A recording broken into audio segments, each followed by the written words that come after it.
तो ये सभी मिलकर जो 64 लाख हैं, ये पहले ये होंगे, फिर पूरे विश्व में ये जाएगा ज्ञान। पूरा पृथ्वी पर परमात्मा की भक्ति उसके बच्चे किया करेंगे। अपना आत्मा वो भक्ति बढ़ेगी कैसे? कितनी श्रद्धा कितनी आस्था अपने बनानी पड़ेगी, तब जाकर ये बात सिरे चढ़ेगी। कैसे? लागी का मार्ग और है लग चोट काल जाकर के, लग चोट काल जाकर के, लग चोट काल जा करके, लागी का मार्ग और है लग चोट काल जा करके। कहते हैं जब भगवान की लगन लगेगी, लागी लगन, हृदय में एक न्यारी कसक उठेगी, न्यारी कसक उठेगी, और उस भाव से जो भक्ति बनेगी वो सिरे चढ़ेगी। एक ऊपरले मन से भक्ति और भाव दान करने से लाभ नहीं होगा।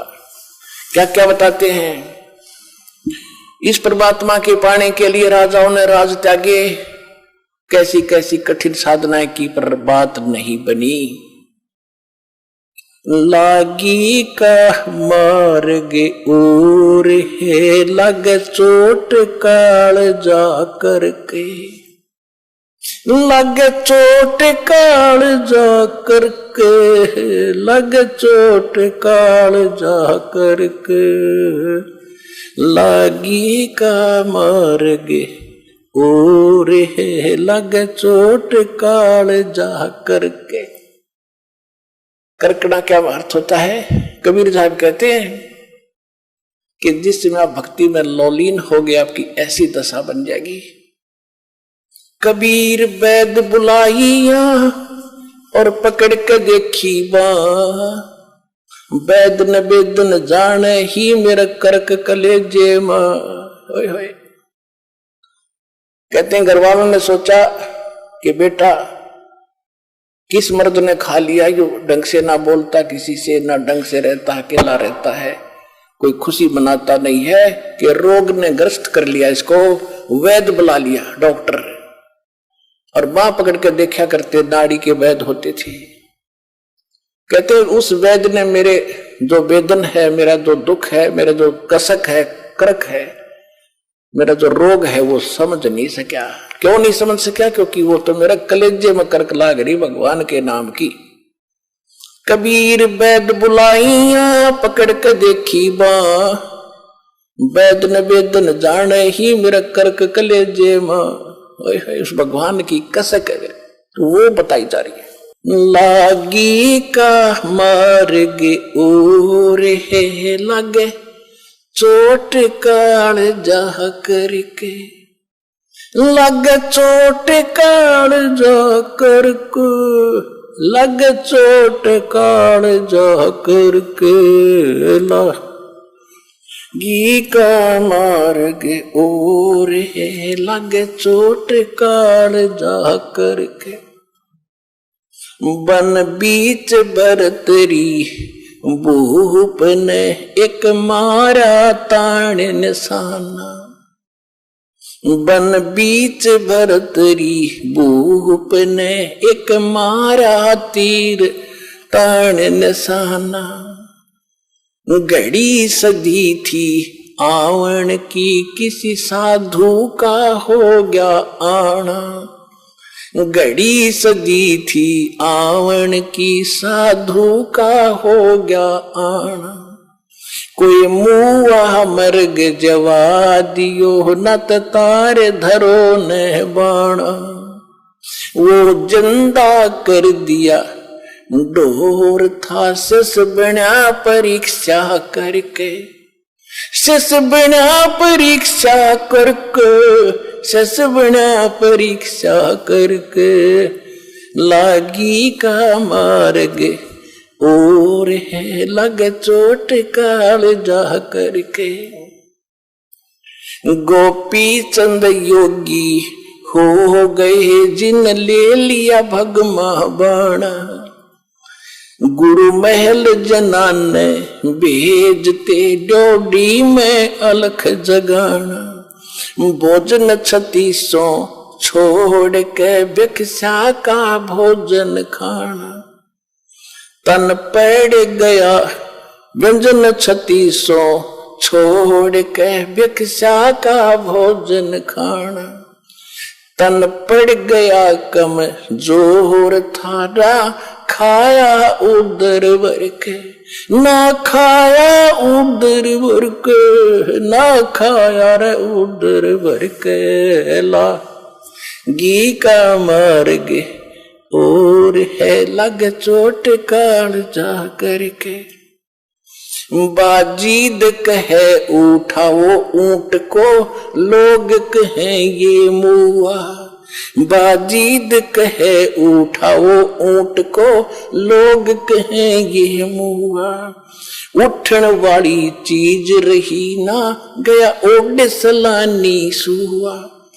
उठन वाली रही उठन आली चीज नहीं, गया ओड सलानी सुआ। कुछ नक्सक बिगड़ा है नहीं, बाजीदा अचरज हुआ। कुछ नक्सक बिगड़ा है नहीं, बाजीदा अचरज हुआ। जिन करा अचंबा घोर था शस, जिन तजा राजकाल से डर के। जिन करा अचंबा घोर था तजा राजकाल से डर के। तजा राजकाल से डर के, तजा राजकाल से डर के। लागी का मार्ग और है लग चोट काल जा करके। सुल्तानी मगन बैराग में इब्राहिम सुल्तान अदम के बारे में बताया जा रहा है। सुल्तानी मगन बैराग में जिन तज दिया बलख बुखारा। कदे पालकियों में चाल तेरे आज ठालिया गुदड़ बारा। सब संगी छोड़ी रोवती रोवे था कौन बासारा। सब संगी छोड़ी रोवती रोवे था कौन बासारा। शोर मचारण वास में ना देखा पीछा फिर के। ना देखा पीछा फिर के, ना देखा रे पीछा फिर के। ला घी का मार्ग और है लगे चोट काल जा करके। लागी का मार्ग और है लग चोट काल जा करके। लग चोट काल जा करके। लग चोट काल जा करके। लागी का मार्ग और है लग चोट काल जा करके। कुएं में शेख फरीद ने कैसी मीठी बोली बासा। कुएं में शेख फरीद ने कैसी मीठी बोली बासा। तुम चुन चुन कागा खा ली और मेरे हाडों पर का मासा। तुम चुन चुन कागा खा ली और मेरे हाडों पर का मासा। मेरी दो नैना ना छेड़ियो मोहे राम मिलन की आशा। मेरे दो नैना मत छेड़ियो रे मोहे राम मिलन की आशा। जिन करी तपस्या गोर थी वो होए आसरे हर के। वो होए आसरे हर के। वो होए रे आसरे हर के। लागी का मार्ग और है लग चोट काल जा करके। लग चोट काल जा करके। लग चोट काल जा करके। लागी का मार्ग और है लग चोट काल जा करके। पीपा दरिया में कूद गए रटिन कैसी करी डेठाई, वो डर पाला जीत गए जिन सर धड़की बाजी लाई, वो नर पाला जीत गए जिन सर धड़की बाजी लाई। कह मंगलानंद चेतियो तुम सोच समझ मेरे भाई, कह मंगलानंद चेतियो रलो सोच समझ मेरे भाई। बिन चेते यू झूठा सोर है कुछ जाइयो सुकर्म करके, कुछ जाइयो सुकर्म करके, कुछ जाइयो रे सुकर्म करके, लागी का मार्ग और है लग चोट काल जा करके।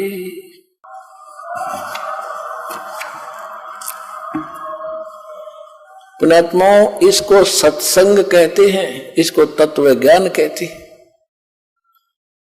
अब देखो, गोपीचंद यानी भर्तृ, ये दो अलग अलग थे।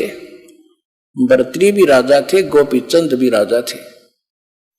भर्तृ जी एक दिन राजाओं में ये कुबद पैदा कर देता है, काल ये बकवाद घनी करते हैं, सारे पाप करते हैं, बेशक कितनी अच्छी आत्मा का हो। जंगल में गए हुए थे शिकार करने के लिए, सुबह सुबह एक मर्ग को मार दिया तीर से भर्तृ जी राजा ने। उसी समय गोरखनाथ आगे साधु, उसने कहा रे ए भाई कौन है तू, और तूने ये भगवान का बच्चा क्यों मार दिया। भर्तृ ने कहा कि मैं राजा हूं, भर्तृ नाम है मेरा साधु। तो भले आदमी तेरे बेटे को कोई मार दे, तू क्या सजा देगा उसको कि उसकी खाल उतार दूं। तो ये भगवान का बेटा मार दिया तूने, तेरी खाल उतारेगा। ये सुनने नहीं है, इसमें मालिक के हैं। तू तो 2 दिन का राजा है यहाँ, कल तेरी मृत्यु हो जाएगी, तू कहां जाएगा पता नहीं, फिर तूने बदला देना पड़ेगा, ये तेरा शिकार करेगा। अब उसमें भगवान से डरने वाले होते ही हैं, अच्छी आत्मा होती है जो आगे भक्ति करती हैं, चाहे वो राजा भी थे। तो वो कुछ संतोष हुआ, ज्यादा नहीं कुबद करी संत के साथ। उसने कहा कि यदि तू संत है, शिक्षा दे रहा है, तेरे पास कोई शक्ति है, इस मर्ग ने जीवित कर दे जो मैंने मार दिया, मैं तेरा चेला बन जाऊंगा। गोरखनाथ जी ने वो जीवित कर दिया और भर्तृ उसका चेला बन गया। तो भर्तृ को क्या मिला? खाक मिली। यानी इतनी सिद्धि वाला भी कोई संत हो और जिसके पास ये मंत्र नहीं है जो दास आज आपको दे रहा है, वो व्यर्थ है, यूजलेस है। अब ये सिद्ध करना चाहता दास आपको, फिर सुनिएगा। कुएं में शेख फरीद ने कैसी मीठी बोली भाषा। अब जो प्रसंग चला था भर्तृ का, उसने नाम ले लिया, राज भी त्याग दिया, लेकिन कुछ नहीं मिला। ये धक्के खा रहा इस काल के लोक में। अब शेख फरीद नाम के एक मुसलमान थे, बचपन से एक कसक थी उसकी भगवान की, घर भी त्याग दिया। एक ऐसे सूफी संत का चेला बन गया जाकर, जो एक आंख से काना था। काना मान एक आंख छोटी थी उसकी, वो खुद की भी छोटी थी एक आंख। यानी ये तो अलग प्रसंग है, लेकिन वो इतना सिद्ध प्रसिद्ध था कि जो भी वो वचन कह देता साफ ठीक हो जाता है, इतना सिद्ध प्रसिद्ध था। और वो सिद्ध कौन थे? वो पिछले ही आप जैसे जो अब भक्ति आप कर रहे हो ना, इसके बारे में बताया पर गरीबदास साहब ने परमात्मा की महिमा के शब्द महल में सिद्ध 24 हंस बछोड़े विश्वे विसा। कि इस जो नाम हम देते हैं आपको, इसमें 24 सिद्धियां आ जाएंगी आप में। और अगर ये इन सिद्धियों का तुमने प्रयोग करना शुरू कर दिया तो फिर आपकी टायर पंचर हो जाएगा, गाड़ी यहीं खड़ी रहेगी। अब वो प्रसंग नहीं है, दूसरा फिर सुनाएंगे। तो ये जो नाम आपको दे रखे, इसमें इसी सिद्धि बहुत आ जाएंगी, लेकिन आपने प्रयोग नहीं करना, नहीं तो आपकी प्रभुता हो जाएगी और आपकी पूंजी नष्ट होनी शुरू हो जाएगी, आप पार नहीं हो पाओगे। फिर भी अब क्या हुआ कि वो पहले आप यहां से चले, जो रह गए वो भटक रहे हैं, वही प्रसिद्धि हो पाई। उन्होंने किसी को कुछ कारण से प्रसिद्ध था, कोई किसी कारण से प्रसिद्ध था। गोरखनाथ भी ऐसे ही प्रसिद्ध था। जब परमात्मा के सामने आया तो उसकी अकल ठिकाना हुई कि गोरखनाथ सिद्धि में फूला, सिद्धि में भूला, टूणे टामन हांडा फूला, ये जंतर मंत्र जोग निभाई, काल चक्र तुम जोरा खाई, तुम हो जम की फर्दी माही। तब परमेश्वर से नाम लिया, कहते हैं सतगुरु कबीर गुरु और गोरख चेला, फिर 9 खंड में वो रमे अमेल अकेला। अब कहने का भाव यह है कि परमात्मा का बच्चा था। सभी शेख फरीद ने वो संत भी एक ऐसा सिद्धि वाला संत गुरु बना लिया वो, और उसकी साधना करता था। और अब शेख फरीद तो घर से निकला ही नहीं था कि किसी प्रकार मेरा मोक्ष हो, उसका दूसरा उद्देश्य नहीं था। तो वो तो जाते ही आश्रम में उसकी टेंट, ये एक ही भावना थी कि गुरु जी नाराज नहीं होने चाहिए, गुरु जी रुष्ट हो गए तो भगवान रुष्ट गया। यानी ऐसी कोई क्रिया मुझसे ना बने कि जिससे गुरु जी की आत्मा को ठेस हो। तो हर संभव कोशिश करके अपने गुरु जी को प्रसन्न करता था, और वो गुरु जी शेख फरीद की जी के ऊपर बड़ा प्रसन्न था। तो 5-7 और भक्त रहते थे आश्रम में। उनको जब देखा कि गुरु जी शेख फरीद के प्रति ज्यादा अट्रैक्शन है, तो ऐसा काम, ईर्ष्या होगी उनको, ऐसा काम करें कि गुरु जी इससे नाराज हो जाए, ऐसी कोई कहानी बनाए। अब वो नकली जो गुरु था, सिद्ध तो था लेकिन था नकली। वो क्या करता था, शाम के खाना खाते ही हुक्का मांगा करता था, हुक्का पीता था। और उन्होंने क्या कर रखा था, संत जी ने सोचा ये आपस में झगड़ा वगड़ा ना करेंगे, सबकी सेवा बांट रखी थी कि एक दिन सेवा ये करेगा, रोटी भी बनाओगा, हुक्का भी पिलाओगा, सारे काम यही एक करेगा। तो जिस दिन शेख फरीद का नंबर आया, उन दूसरों ने क्या देखा कि वो गुरुजी इतना क्रोधी था कि खाना खाने के तुरंत बाद 5 मिनट के अंदर 5 मिनट से पहले हुक्का चाहिए उसको पीने के लिए। वो लेट जाता था आश्रम में अलग से कुटिया। अगर 2-4 मिनट लेट हो जाता तो उसको इतना धिक्कार था, गुस्सा हो जाता था, उसको कई दिन सेवा से वंचित कर देता था, मुंह से नहीं बोलता था, बाहर एक साइड में बैठा देता था। तो वो ये चाहते थे कि इसके शेख फरीद के साथ कभी ऐसा बने, वो मौका देवा नहीं था। एक बार उन्होंने क्या किया कि क्या करते था, शेख फरीद ने खाना बनाया कि गुरुजी को खाना खिला जाता, और उधर से आग पहले ही चालू कर जाता था हुक्के भरने के लिए। आग पहले ही बना तैयार रखता था। खाना खिलाकर बर्तन धोकर रखकर आया तो पीछे से उन्होंने क्या किया, वो ईर्ष्या करने वाले चेलों ने, गुरु भाइयों ने वह आग बुझा दी। और मौसम था वर्षा का थोड़ा सा, लेकिन वह आग बुझने की जगह नहीं थी। तो उसने उस समय ये ध्यान नहीं दिया आग क्यों बुझ गई। उसको तो ये चिंता थी कि आज तेरी करी कराई भक्ति गई और नाश हो जाएगा, गुरु जी नाराज हो गए, और कोई आग नहीं, चूल्हा खत्म बंद हो गया।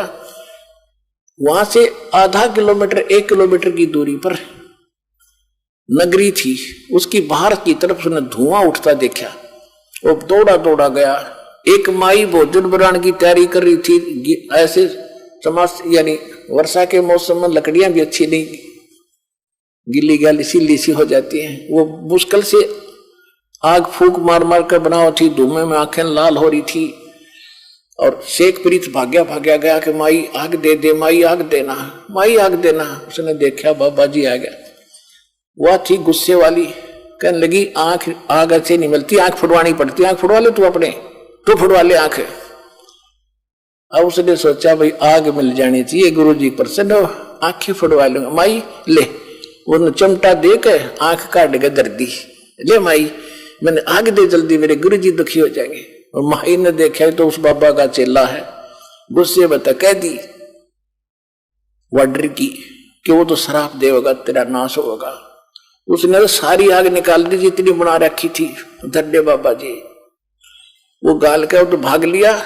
उसने देखा कि आंख ताड़े छोड़ गई, अब रात होगी, रात न और सजावे कैसे।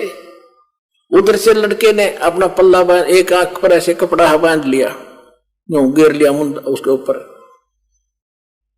और गुरुजी ने पहली आवाज दी थी, आश्रम में प्रवेश हुआ था, अरे शेख फरीद इतनी देर कैसे लगा दी हुक्के को। दूसरी आवाज जब दी रहे, कहां मर गया शेख तू, फरीद कहां मर गया। आया गुरुजी, आ गया गुरुजी, भाग दौड़ के हुक्का दर दिया चलम। हुक्का दर दिया तो देखा राग का क्या लग गया, आपकी दया है गुरुजी, कुछ नहीं लगा। वो भी कि मैं तो नाज का नसार कुछ फिर होकेगा, वो गुरुजी तो पी के सो गया। वो सारी रात बेचारा जैसे दुखी सुखी रात काटी। माई ने रात नींद नहीं आई, वो तो सुबह उठते ही एक और सहेली को लेकर साथ में और उस आंख को लेकर गुरुजी के पास गई, संत के पास, और माफी मांगे, नाक रगड़े, मुझे गलती होगी। माई ने सारी कहानी बताई। वो संत पूछा, रे बात क्या है? कि आपका चेला गया था, आग लेने गया था, मैं गुस्से में थी, मैंने कह दिया आंख फोड़ ले, आंख फूटने से आग मिलती है, आंख फुड़ा रखी मैंने तो भी फुड़वा ले। उसने सचमुच आंख निकाल कर दर दी, बाबा जी मैं तो घनी दुखी होगी, मेरे गलती होगी, माफ करो। तो उसने देखे कौन गया था, कि पता नहीं, मैं नाम तो नहीं जानती।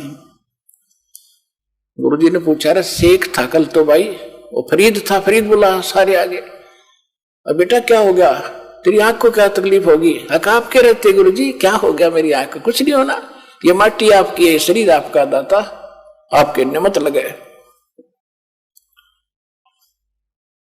पुण्यात्मा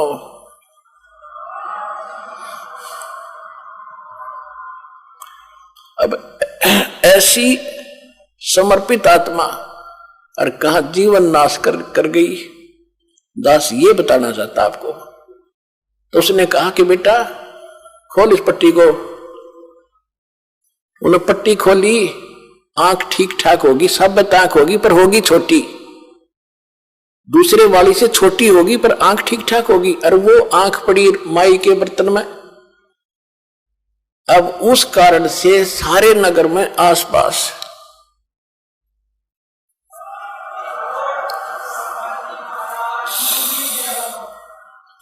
उस बाबा जी की, उस नकली संत की सिद्धि के कारण इतनी महिमा होगी, वे पूछो मत, संत हो तो ऐसा हो।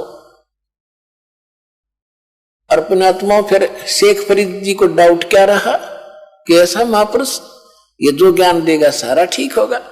अब कहते हैं लागी का मार्ग और है, लागे चोट काल जा करके।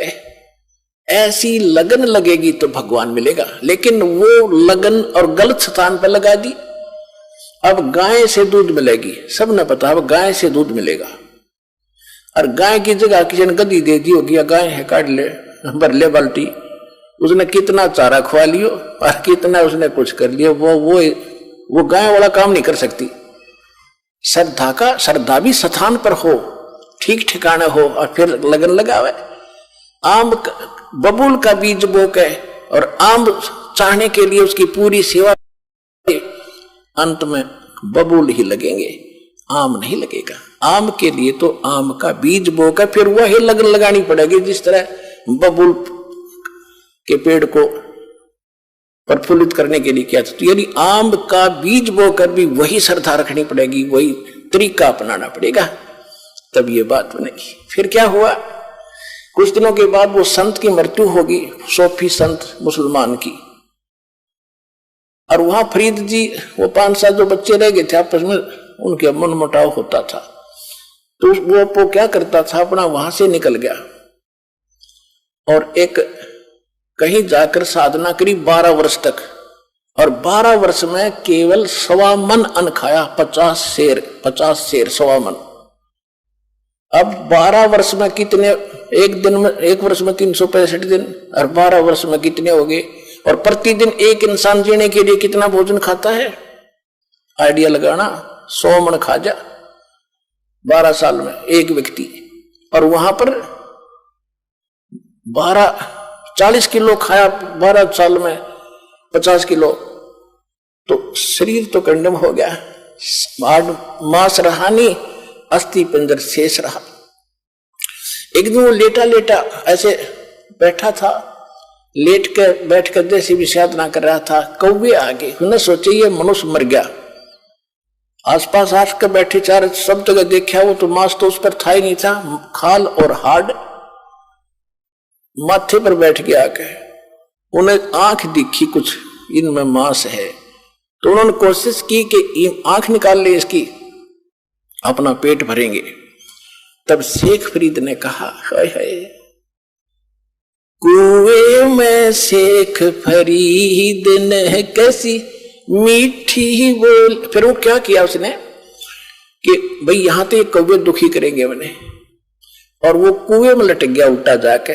जब ये वाणी बोल करे, कुएं में शेख फरीद ने कैसी मीठी बोली बाणी, कैसी कुएं में शेख फरीद ने कैसी मीठी बोली बासा, तुम चुन चुन कागा खा ली और मेरे हाडों पर का मासा, तुम चुन चुन कागा खा ली और मेरे हाडों पर का मासा, मेरे दो नैना मत छेड़ना मोहे राम मिलन की आशा, मोरे दो नैना मत खाइयो भाई मन राम मिलन की आशा, जिन करी तपस्या घोर थी वो ओहे आश्रय हर के, वो होए आश्रय हर के, वो होए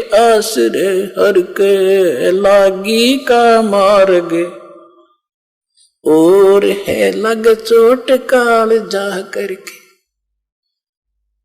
अब देखो कितनी प्यारी आत्मा, परमात्मा के लिए शरीर की परवाह नहीं की, क्योंकि वो भगवान के लिए निकले थे।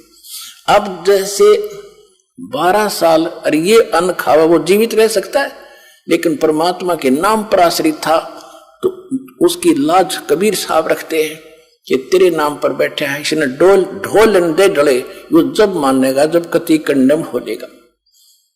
अब शेख फरीद ने सोचा कि भाई नाश बात बिगड़ गया था, ना भगवान मिला, शरीर अंत होने को आ गया, कौवे आंख भी खा जाएंगे, फिर मैं कितना जोगा नहीं रहूंगा, भगवान का दर्शन कैसे करूंगा।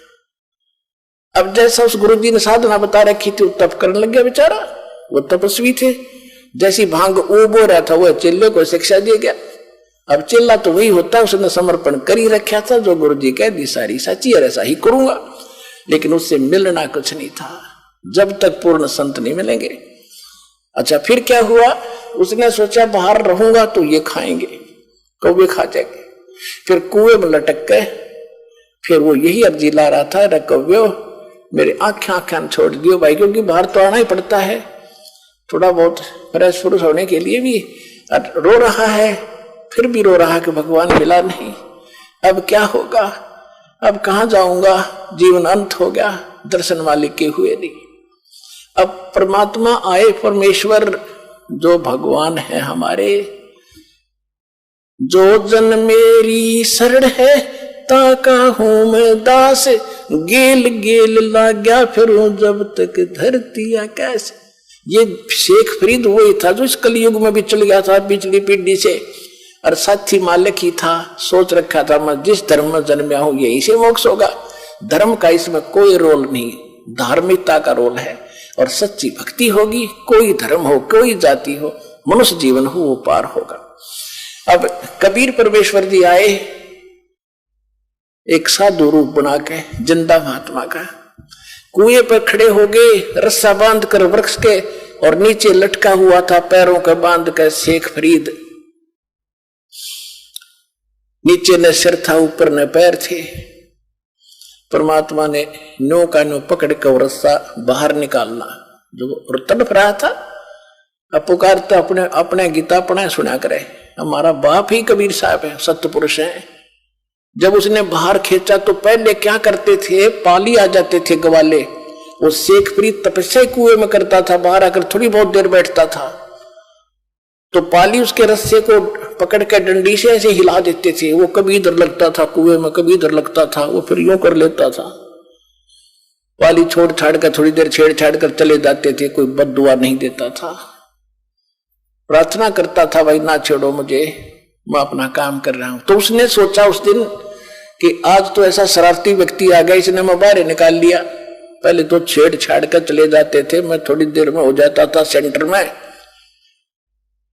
उसने कहा, शेख फरीद ने कहा कि भाई आप कौन हो, मुझे ना तंग करो, मैं अपना काम कर रहा हूं, तुम अपना करो।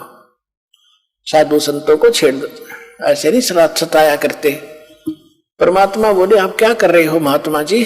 कि मैं भगवान के लिए तड़फ रहा हूं, भगवान के दर्शन करने के लिए, दीदार करने के लिए मैं भक्ति कर रहा हूं, मुझे करने दे, थोड़ा ही समय रह रहा है, मैं अपनी भगवान के दर्शन करूंगा। परमात्मा बोले कि मैं हूं वो अल्लाह अकबर जिसके आप दीदार करना चाहते हैं। अब वो कहता है शेख फरीद है कि नहीं ऐसे ना बोलो, ऐसा मत बोलो। ऐसा जो कहता उसको पाप लगता है। अल्लाह कभी पृथ्वी पर नहीं आता, अल्लाह दर्शन नहीं देता, वो तो पर्दे के पीछे से बोलता है। परमात्मा बोले आप किस लिए यहां कर रहे हो? आप कह रहे हो कि मैं भगवान के दर्शन के लिए और प्रयत्न कर रहा हूं, दीदार करूंगा उसके। और भगवान कैसा है? आप कहते हो भगवान तो बेचून है, निराकार है। कबीर साहब वो खुद कह रहा है कि भगवान तो निराकार है, वो तेरे जैसा नहीं हो सकता, तुझे पाप लगेगा, और वो तो बेचून निराकार है। परमात्मा बोले आप एक तरफ तो कह रहे हो कि मैं परमात्मा के दर्शनार्थ यानी भगवान का दीदार करने के लिए साधना कर रहा हूं, उधर से तुम बेचून बता रहे हो। भले आदमी, अकल है ठिकानी तुम्हारी? छुरी क्या है और साधना क्या तुम्हारी? कहते गाम का और ज्ञान का तो इतना चमका ऐसा होया करे, एकदम गटके पट खोलने से जाता है ना, तो आए रहे थे इससे काम के लिए कि वो मरेगा, खत्म हो जाएगा, नहीं तो एकदम सारी बुद्धि चेंज होगी, रत तेरा गजब हो गया। उधर तो हम उसको निराकार मानते हैं और फिर दर्शन के लिए बकारा खेते के दर्शन होंगे, अल्लाह तुम्हें दिखाई देगा। नो के नो पैर पकड़ लिए, उल्टे लटके लटके ने, क्योंकि ऐसे लटका रखे थे, वार्ता हो रही थी।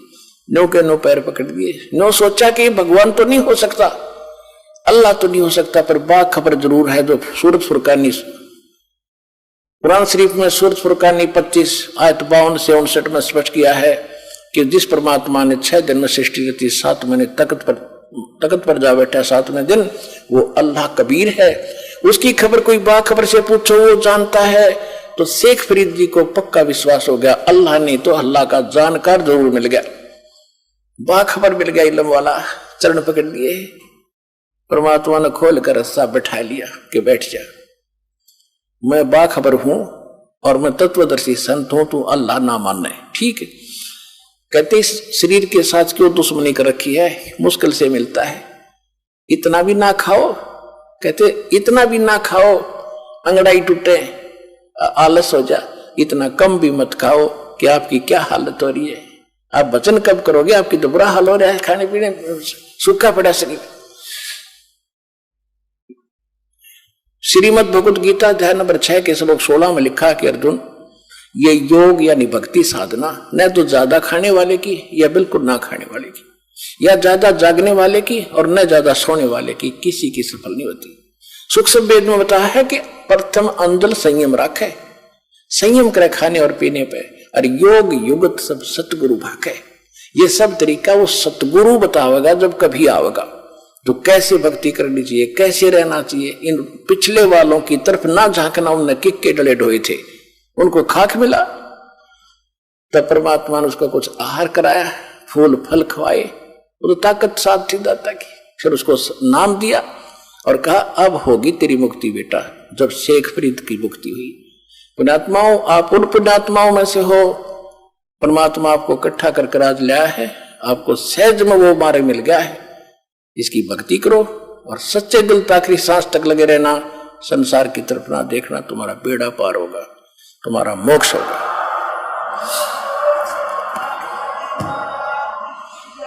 वो कंप्लीट कोर्स इस दास के पास है, परमात्मा कबीर जी का दिया हुआ है, और आपका और आपके 101 पीढ़ी पार होगी, लिख लेना बेच सकते हैं अगर सच्चे दिल तक लगे रहे।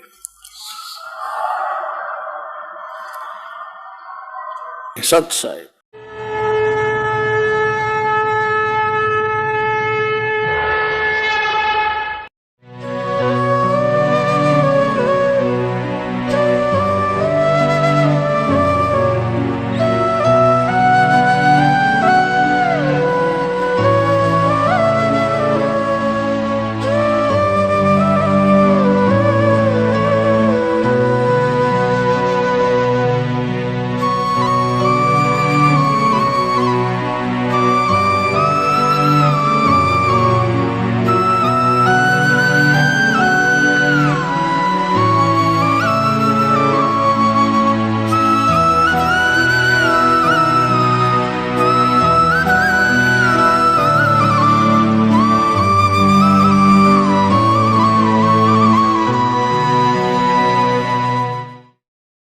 ऐसे और वीडियो देखने के लिए चैनल को सब्सक्राइब करें और वीडियो को ज़्यादा से ज़्यादा शेयर करें। और हाँ, वीडियो के बारे में अपनी महत्वपूर्ण राय हमें कमेंट बॉक्स में ज़रूर बताएं। धन्यवाद।